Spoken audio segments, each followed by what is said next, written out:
ఇయాల రేపట్ల అంత social media కాలమే నడుస్తున్నది. చాటింగ్ల కాడ నుంచి మొదలు పెడితే పైసలు పంపే ముచ్చట దాకా అన్ని ఫోన్లకించే. అందుకే సోషల్ మీడియాకు అంత దగ్గరైంది యూత్. ఒక్క ముక్కల చెప్పాలంటే బువ్వ తినకుంటేనన్నా ఒక దినం ఉంటారేమో కానీ సోషల్ మీడియా వాడకుండా గంట కూడా ఉండలేరు. మరి ఇప్పుడు ఇదంతా ఎందుకు చెప్తున్నానంటే సోషల్ మీడియా దెబ్బకు ఏకంగా దేశ ప్రధాని మంత్రి కుర్చీలకెంచి దిగిపోయిండు. నేపాల్ దేశ ప్రధాన మంత్రి ఒలీ శర్మ జనం పోరు పడలేక కొలువుకు రాజీనామా పెట్టిండు. ముచ్చటేందంటే ఈ నడుమ అక్కడి సర్కారు ఫేస్బుక్, యూట్యూబ్, ఇన్స్టాగ్రామ్, ట్విట్టర్ అసొంటి యాప్లను బంద్ పెడుతున్నాం, అవి వాడొద్దు అని చెప్పినుండే కదా. అగొగ్గా ముచ్చట్ల అక్కడి జనం అంతా సర్కారు మీద మరలబడ్డారు. మీరెవళ్ళు మమ్మల్ని వాడొద్దని చెప్పేతందుకు, అసలు అవి వాడితే మీకొచ్చిన తిప్పలేందో చెప్పమని జంగు లేపితే ప్రధానమంత్రి, మంత్రులు, అధికారులు ఎటోళ్ళటు ఉరుకుడు పెట్టిర్రు. అయినా సరే జనం మాత్రం ఎక్కడా వెనకకు తగ్గలేదు. బ్యాన్ ఎత్తేయాలే, మళ్ళా మున్పటోలే సోషల్ మీడియా నడవాలే అని నానా హంగామా చేసిర్రు.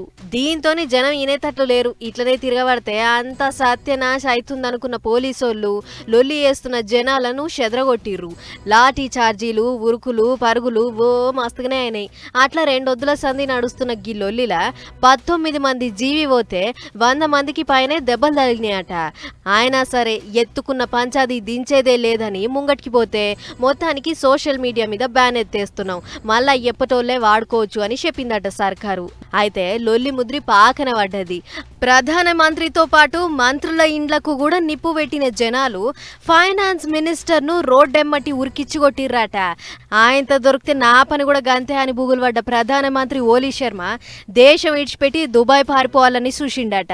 సోషల్ మీడియా లొల్లి జయంగా ప్రధానమంత్రితో పాటు 2-3 సెంటర్ మంత్రులు కూడా రాజీనామా పెట్టిర్రంటే చూసుకోర్రిగా జవడం ఏ రేంజ్ లో నడిచిందో. అయితే ఈ పంచాది సోషల్ మీడియా కంపెనీలకెంచి పుట్టిందట.